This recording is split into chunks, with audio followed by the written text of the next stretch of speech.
My husband looked at me across the dinner table and said, "You're just average. Nothing special. You should be grateful I even married you." I smiled politely, nodded, and cleared the dishes. Little did he know, the average wife he mocked was living a double life he could never dream of. And the day he discovered the truth, it destroyed everything he thought he knew about me. My name is Claire Donovan. I'm 33 years old, and I live in a quiet neighborhood in Austin, Texas. To everyone on the outside, I look like a typical suburban housewife. I shop at Target. I meal prep on Sundays. I go to yoga twice a week. I don't wear much makeup. I dress simply. Jeans, t-shirts, sneakers. Nothing flashy. Nothing that draws attention. And that's exactly how my husband, Nathan, liked it. Nathan and I met 6 years ago at a work conference. I was a graphic designer for a small marketing firm. He was a regional sales manager for a tech company. He was confident, successful, and charming. I was quiet, reserved, and a little insecure. He pursued me aggressively. He said he liked that I was simple and down to earth. He said I wasn't like other women who were obsessed with themselves. He said I was easy to be around. At first, I took those as compliments. But over time, I realized they weren't compliments at all. They were his way of saying I wasn't intimidating. I wasn't a threat. I was safe, predictable, controllable. We got married after 2 years of dating. The wedding was small. Nothing extravagant. Nathan said he didn't want to waste money on a big party. I agreed because I didn't want to cause conflict. That became the theme of our marriage. I agreed. I stayed quiet. I kept the peace. Nathan liked feeling superior. He liked being the smart one, the successful one, the one who made decisions. And I let him believe that. I let him think I was simple, average, unremarkable. Because it was easier than fighting. Because I didn't want to be alone. Because somewhere along the way, I started believing him. Nathan's insults started small. Little comments here and there that didn't seem like a big deal at first. He'd look at women on Instagram and say, "Wow, she's gorgeous. Wish you dressed like that." He'd compare me to his female co-workers. "Amanda from accounting is so sharp. She's always on top of things." He'd joke with his friends. "Yeah, Claire's not the prettiest, but she's loyal." I'd laugh it off. I'd pretend it didn't bother me. But it did. Every word chipped away at my confidence. Every comparison made me feel smaller. He'd criticize my clothes. "Are you really wearing that? You look like a middle school teacher." He'd criticize my hobbies. "You're still drawing? That's cute, but it's not like you're going to make money from it." He'd criticize my ambitions. "You want to start a business? Claire, be realistic. You don't have what it takes." He told me I was boring. That I had no personality. That I was lucky he chose me because no one else would have. He'd say things like, "You're not special, Claire. You're just average. And that's okay. Not everyone can be extraordinary." I started to believe him. I started to think maybe he was right. Maybe I was average. Maybe I was lucky. Maybe I didn't deserve more. But what Nathan didn't know was that while he was insulting me during the day, I was building an empire at night. 3 years ago, I started writing. Not for anyone else. Just for me. I'd always loved storytelling, but I'd never done anything with it. Nathan had killed that dream early on. He said creative careers were for people who didn't have real responsibilities. So I buried it. But one night, after Nathan went to bed, I opened my laptop and started typing. I wrote a short story about a woman who felt invisible. A woman who was underestimated. A woman who discovered her own power. I posted it anonymously on a fiction website under the pen name Mara Stone. I didn't expect anything to happen. But within a week, my story had thousands of reads. People were commenting. They were sharing it. They were asking for more. So I wrote more. Every night, after Nathan fell asleep, I'd sneak into the guest bedroom, open my laptop, and write. I wrote about women who were underestimated. Women who were dismissed. Women who rose above. My stories resonated. They went viral. Within 6 months, I had a following. Readers who loved my work. Readers who called me brilliant, inspiring, powerful. Things Nathan never called me. I started getting paid. Small amounts at first. $50 here. $100 there. But then a literary agent reached out. She wanted to represent me. She said my voice was unique. She said publishers were looking for stories like mine. I signed with her. I kept writing. And a year later, I sold my first book. A collection of interconnected short stories about women reclaiming their power. It was published under my pen name. Nathan had no idea. The book became a bestseller. It sold over 200,000 copies in the first 6 months. I started getting interview requests. Book clubs wanted to feature my work. Readers were calling me a voice for women who felt invisible. I made over $300,000 that first year. More than Nathan made. More than I ever thought possible. And I didn't tell him. Not because I was ashamed, but because I knew he'd ruin it. He'd belittle it. He'd make it about him. So I kept it secret. I opened a separate bank account under my maiden name. I deposited every check. I bought a second laptop that I kept hidden in the guest bedroom closet. I had a separate email address. A separate phone number for my agent and publisher. I lived two lives. The quiet, average wife during the day. The successful, powerful author at night. Nathan had no idea. He thought I spent my evenings scrolling through Pinterest or watching Netflix. He thought I was wasting time. He had no idea I was creating something that mattered. Something that was reaching millions of people. I didn't tell him because he'd already proven he didn't believe in me. When we first got married, I mentioned wanting to take a creative writing class. He laughed. Writing? Claire, you're not a writer. You're a graphic designer. Stick to what you're good at. When I showed him a sketch I'd drawn, he glanced at it for 2 seconds and said, "That's nice, babe," then went back to his phone. When I suggested starting a side business, he said, "You barely handle the responsibilities you have now. You really think you can run a business?" So I stopped sharing. I stopped asking for his support. I stopped expecting him to see me. And I started building a life he knew nothing about. I protected my dream from him. Because he would have destroyed it. 2 months ago, everything came to a head. Nathan's company was hosting a dinner for employees and their spouses. I didn't want to go. I knew it would be another night of him showing me off like some participation trophy while subtly putting me down in front of his coworkers. But I went. I wore a simple black dress. Minimal makeup. I sat quietly while Nathan talked about his sales numbers and his latest promotion. Then his coworker, Amanda, the one he always praised, walked up to us. She was beautiful, confident, everything Nathan said I wasn't. She smiled at me politely, then turned to Nathan. "So Nathan, is this your wife?" He nodded.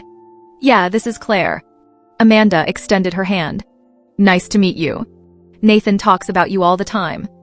I shook her hand. "Nice to meet you too." Then Nathan laughed and said, "Yeah, Claire's pretty basic. She's not career-driven like you, Amanda. But she's a good wife." Amanda looked uncomfortable. I felt my face burn with humiliation. I excused myself and went to the bathroom. I locked myself in a stall and cried. I texted my agent. I told her I couldn't do this anymore. I told her I was tired of hiding. She texted back, "Then don't. You've earned the right to be proud of who you are." When I came back to the table, Nathan was laughing with Amanda. He didn't even notice I'd been gone. That night, I made a decision. I was done hiding. A week later, Nathan was scrolling through his phone at breakfast. I was drinking coffee, mentally drafting my next chapter. Suddenly, he froze.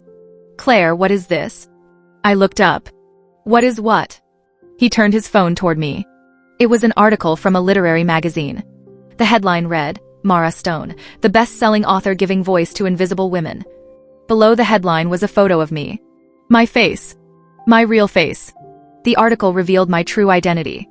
My agent had pitched the story as part of the book's marketing campaign. I'd approved it. I wanted the world to know who I was. Nathan stared at me. "This is you." I nodded. "Yes." "You're Mara Stone?" "Yes." He scrolled through the article. His face went pale. "You wrote a best-selling book?"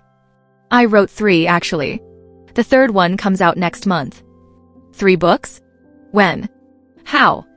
"At night. While you were sleeping. While you were telling me I was average." He stood up. "Why didn't you tell me?" I set down my coffee. "Because you would have mocked me. You would have told me I was wasting my time. You would have made me feel small. So I kept it from you. Claire, I'm your husband. And I'm your wife. But you've spent 6 years telling me I'm nothing special. You've spent 6 years comparing me to other women. You've spent 6 years making me feel like I'm lucky you even married me. So no, Nathan, I didn't tell you. I protected my dream from you." He sat back down. He looked at the article again. "How much did you make?" "More than you." His jaw dropped. "What?" "Last year, I made $420,000. This year, I'm on track to make over $600,000. He stared at me in disbelief. "You make more than me?" "Yes. And I've been paying for half of our expenses for the past 2 years. The groceries. The utilities. The vacation we took last summer. I paid for that. With my money. From my average, boring, basic career. He didn't know what to say. Over the next few days, Nathan tried to apologize. He said he didn't mean the things he said. He said he was proud of me. He said he wanted to support me now. But I didn't believe him. Because he wasn't proud of me. He was shocked. He was embarrassed. He was insecure. He didn't like that I was more successful than him. He didn't like that I didn't need him anymore. He started telling people at work that his wife was a best-selling author. He started posting about me on social media. So proud of my talented wife. He started calling me babe and honey in front of his friends, trying to show ownership. But I saw through it. This wasn't about me. This was about him. He wanted credit. He wanted people to think he supported me all along. He wanted to save face. One evening, I sat him down. Nathan, I need to tell you something. He looked nervous. What? I'm leaving. His face went white. What? Why? Because you don't love me. You love the idea of me. The quiet, simple, average wife who makes you feel important. But I'm not that person. I never was. I just pretended to be because I was afraid of being alone. Claire, I love you. No, you don't. You love what I represented. You love feeling superior. But now that I'm successful, you don't know how to handle it. You're not proud of me. You're threatened by me. That's not true. Isn't it? You insulted me for 6 years. You told me I was average. You told me I had no ambition. You told me I should be grateful you married me. And now that I've proven you wrong, you want to take credit. But you don't get to do that. You don't get to rewrite history. He started crying. Please don't leave. I'll change. I swear. I shook my head. You had 6 years to change. You had 6 years to see me. But you didn't. And I'm not going to waste any more of my life waiting for you to finally respect me. I moved out 2 weeks later. I rented a beautiful apartment downtown. Large windows. Hardwood floors. A dedicated office where I could write without hiding. I filed for divorce. Nathan didn't fight it. I think he knew he'd lost me long before I left. My third book came out a month later. It debuted at #1 on the New York Times bestseller list. I did a book tour. I gave interviews. I spoke at conferences. I met readers who told me my stories changed their lives. I started living openly. Proudly. I posted about my work on social media. I shared my journey. I talked about the importance of believing in yourself even when no one else does. Nathan watched from a distance. He'd text me occasionally. I'm sorry. I miss you. I made a mistake. I never responded. 6 months after I left, I ran into him at a coffee shop. He looked tired. Smaller somehow. He asked if we could talk. I said no. He asked if I'd ever forgive him. I said I already had. But forgiveness didn't mean reconciliation. It just meant I'd let go of the anger. He asked if I was happy. I smiled. Yes. I'm the happiest I've ever been. He nodded. I'm glad. And I think he meant it. It's been a year since I left Nathan. My 4th book is coming out next month. I'm working on a screenplay adaptation of my first book. I bought a house. I adopted a dog. I travel. I write. I live. I'm not average. I never was. I was just seen by the wrong eyes. Nathan wanted someone beneath him. Someone he could control. Someone who made him feel important. But I outgrew that role. I outgrew him. I learned something important through all of this. Never let anyone define your worth. Never shrink yourself to make someone else comfortable. Never hide your light because someone else is afraid of the dark. I spent 6 years pretending to be average because my husband needed me to be. But I was never average. I was extraordinary. I just needed to believe it myself. Never underestimate a woman working in silence. The quietest woman often has the loudest destiny. He wanted someone beneath him, but I rose above. And now? Now I'm exactly where I was always meant to be. Free. Powerful. Unstoppable. Have you ever been called average or told you weren't special? Have you ever hidden your talents because someone made you feel small? Tell me your story in the comments. And if you want more stories like this, let me know. Don't forget to subscribe. Thank you for listening.